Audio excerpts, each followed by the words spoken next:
Pricing isn't just about numbers and money. It's about what's your strategy for whether you're starting out or you're growing your business. It's about confidence and it's about boundaries.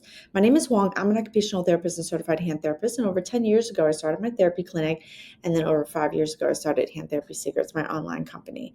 Now, this is a 3-part series. I'm going to break down pricing. I'm going to break down a conversation I had with a friend of mine. And I'm just going to give you the steps that I walked her through. So do what you will with the information. But the most important thing is not about the information, it's about what you're going to do with the information. So pricing isn't just about money, right? So I was talking to a friend of mine. She is a yoga instructor and she's just starting out. She doesn't necessarily want her own business or anything, but each person, no matter if you're working for other people, you are essentially your own business. You put yourself in this bubble of like, who do I want to be and how much do I want to charge, even if you're working with someone else. But she, as a yoga instructor, works for herself, and she is also trying to grow her clientele, right? So if you're a therapist and you are looking to grow your clientele, right? I don't care if you've had your therapy clinic for 10 years like I have, or you're just starting out and you're just trying to get that one client to get you started. Think about pricing as a strategy. And the strategy isn't necessarily, oh my God, I want to grow my business and have 3 clinics. Your strategy just can be like to prove to yourself that you're capable of doing something. So whatever your price is, you can increase it. Your strategy is, I want to have a sustainable business that I can pay myself. When I first started my business, my prices was $75. And that price that I had was because someone told me that I should have a particular price. This is happening in her world too. This is happening in every person's world. Someone referred her someone and it's like, oh, I want to be expensive, but I'm going to cheapen her down. So, you should charge this. So people are messing with her head and telling her, oh, you should charge this much, or you should give this amount of a discount. But they don't know her. She don't need the money, right? So you have to remember, pricing isn't just about money. It's about the strategy. What is your particular strategy? My strategy is for clinic growth, for program growth.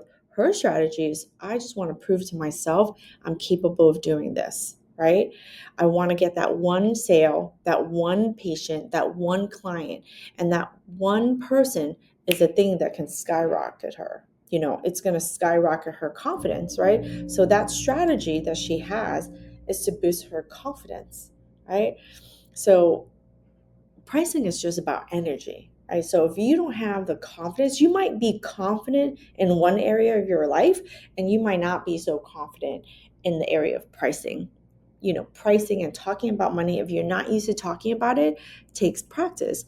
And pricing will said correctly or done correctly can give you that boost of confidence, that it's not about feeling desperate. It's not about being a pick me girl, right? It's not about pick me, pick me, pick me. Oh, like, oh my God, I have to have you, right? It's about having the choice of working with a particular client that values you and you value them. End of story. But when you can price yourself correctly, you not only give yourself that boost of confidence, but it's on to my third point, which is setting a price so that you can also set your boundaries. There's nothing worse than working with a pain in the ass patient, client that is completely disrespectful, completely rude. They are haggling with you. That is a energy drain. They don't want to pay you on time. They don't want to come on time. They're canceling their appointments at the last minute because they can give 2 shits about your time, right? Pricing is, you know, is about setting those boundaries too. And I told her, do you want to be cheap? Because they are telling you they want the cheapest prices. And you have to determine, where's my boundary? Do I want to be the cheapest person? You tend not to want to be the cheapest person when you're the person doing all of the intellectual growth, studying all of the things so you can be the best version of the person that can help somebody. I'm not cheap about my courses. I take tons of courses. I have to learn, not just for my patients, but I have to continuously learn and learn faster and more for the students, for teaching my classes and stuff like that. So you want to set a price that helps you to set your boundaries. If I was doing really cheap classes and I'm trying to do volume, then I'm not necessarily gonna, be learning like to be the best, right? You're not. You can't be the best and have the cheapest prices. You're never staying at a Ritz-Carlton and they have the cheapest prices. So a lot about pricing is about setting boundaries, and it's about setting a price that you're happy with. There is nothing worse than setting a price and then sitting there and bitching and moaning and complaining about how you're not making enough and how you don't have enough to pay your bills. And then you become bitter and resentful. Then that kind of, not setting those boundaries eats away at your confidence, and it completely deteriorates your strategy. So do what you want with that information, but pricing is energy, and it's something that you want to be extremely thoughtful about, right? Do what you will with this. I went through setting the price with her. What are you willing to have? And this is a conversation I literally have with you. What do you want to work for? What do you want to work for? You're not working just to work, right?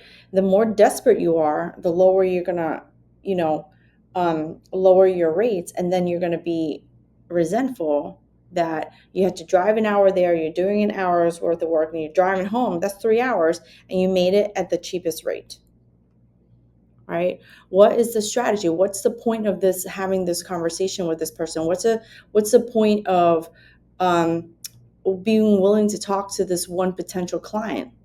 Well, I want to see if I can, get a client on my own and start doing private practice. You just need one person. The thing is that if you set yourself too low, your boundaries, your confidence, and then you don't have any, all of that undermines your strategy, which is just to get one really great client that you can work with for a long time, right? So that's part one of our conversation. And I'm going to share with you the next ones on what exactly we did step by step to set up the price and then to have the conversation. So follow, stay tuned. And if you have any questions, let me know. I'm going to leave my links below. If you want to work with me, they're there. All right. Thanks.